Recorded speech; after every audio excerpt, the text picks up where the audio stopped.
Hi friends, welcome back to Diya sweet home. ఈరోజు వీడియోలో మామిడికాయలతోటి తీపి ఆవకాయ ఎలా తయారు చేసుకోవాలో చూద్దాము. ఈ తీపి ఆవకాయ చాలా టేస్టీగా ఉంటుంది. పిల్లలైతే చాలా ఇష్టంగా తింటారు. ఇది పెరుగన్నంలో నంచుకుని తినడానికి చాలా బాగుంటుంది. విజయనగరం సైడ్ అయితే చాలా బాగా చేస్తారు. ఇది ఎలా తయారు చేయాలో ఈ వీడియోలో చూద్దాము. ఈ వీడియో చూసిన తర్వాత మీలో ఎంతమందికి ఈ పచ్చడి గురించి తెలుసో నా కమెంట్ సెక్షన్లో తెలియచేయండి. అలాగే ఈ పచ్చడి నచ్చితే కనుక ఒక లైక్ ఇవ్వడం మాత్రం మర్చిపోకండి. ఇప్పుడు ఈ పచ్చడి ఎలా తయారు చేసుకోవాలో చూద్దాము. ముందుగా తోతాపురి కాయల్ని ఒక 7 లేదా 8 తీసుకొని వాటిపైన తొడాలను కట్ చేసి నీళ్ళల్లో వేసి శుభ్రంగా సొనపోయే వరకు కడిగి ఆ తర్వాత ఒక క్లాత్తో తుడిచి పూర్తిగా ఆరబెట్టుకోవాలి.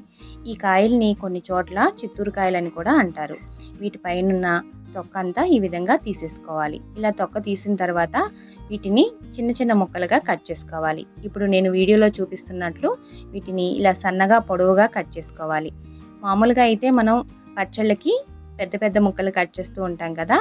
ఇప్పుడు నేను చెప్పబోయే ఈ ఊరగాయకి మాత్రం ఇలా సన్నగా పొడవుగా కట్ చేసుకోవాలి. ఇలా బాగా పొడవుగా ఉన్నాయి అనిపిస్తే వీటిని ఇలా మధ్యకి ఇంకొక ముక్క కట్ చేసుకోవచ్చు. ఇందులో టెంకి వేయాల్సిన అవసరం లేదు. ఇదే విధంగా మామిడికాయలన్నీ కట్ చేసుకోవాలి.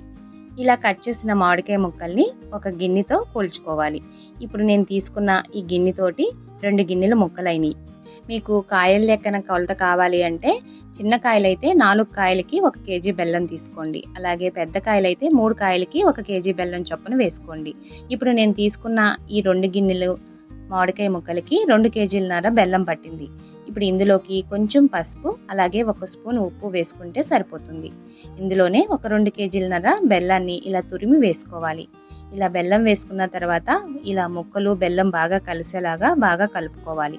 ఇలా కలుపుకున్న ఈ ముక్కల పైన మూత పెట్టేసి 1 గంట లేదా 2 గంటలు ఇలా నాననిస్తే మనకి ఈ బెల్లం మొత్తం కరిగి చక్కగా వాటర్ లాగా అయిపోతుంది. చూసారు కదా బెల్లం మొత్తం ఎంత చక్కగా కరిగిపోయిందో. ఇప్పుడు దీన్ని ఒక ప్లాస్టిక్ డబ్బాలోకి వేసుకోవాలి. ఇలా వేసుకున్న తర్వాత మూత పెట్టేసి ఈ ముక్కల్ని 3 రోజుల పాటు ఊరనివ్వాలి. ప్రతిరోజు ఒకసారి కలుపుకుంటూ ఉండాలి.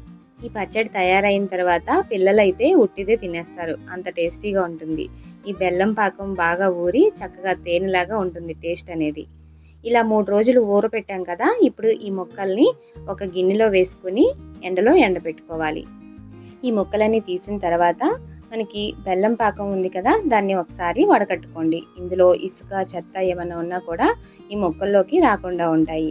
ఇలా వడకట్టుకున్న తర్వాత ఈ పాకంతో పాటు ముక్కల్ని ఎండలో ఎండబెట్టుకోవాలి.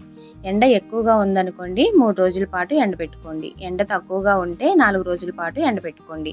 ఇలా 4 రోజులు ఎండిన తర్వాత మనకి బెల్లం అనేది ఇలా లైట్గా పాకంలాగా వస్తుంది. ఇప్పుడు నేను వీడియోలో చూపిస్తున్నాను కదా, చూసారు కదా చిక్కబడి ఈ విధంగా ఉంటుంది. ఇప్పుడు ఇందులోకి 1 స్పూన్ కారం వేసుకుని కాచిన నూనె 1 గరిటె వేసుకుని బాగా కలుపుకొని ఒక గాజు సీసాలో కానీ జాడీలో కానీ నిల్వ చేసుకుని తడి తగలకుండా వాడుకుంటే మనకి 1 ఇయర్ వరకు నిల్వ ఉంటుంది. ఈ పచ్చడిని మీరు కూడా తప్పకుండా ట్రై చేయండి. ఇది చాలా రుచిగా ఉంటుంది.